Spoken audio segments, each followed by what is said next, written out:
झारखंडे।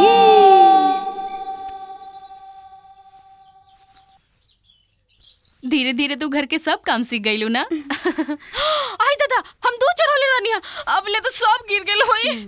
अभी पूरा मेरे को ही करना पड़ेगा, ढक्कन से इसका भी पैसा लेगी। प्रणाम प्रणाम प्रणाम। शान रहे दरबार के, मान रहे मलकान के। मालिक 1500 के दक्षिणा दीन है गरीब के।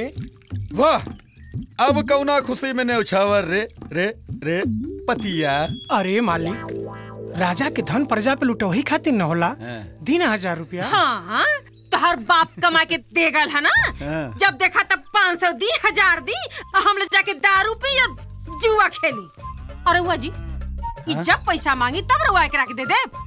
इतना तरुआ जाने नहीं ना कि बिना मेहनत के पैसा से इंसान निकम्मा, दारूबाज और खराबे बनाला। इतना तरुआ के पता बा ना। चल भागिया से दारूबाज कहीं के भाग। का दारू दारू दारू दारू कहले बाड़ू?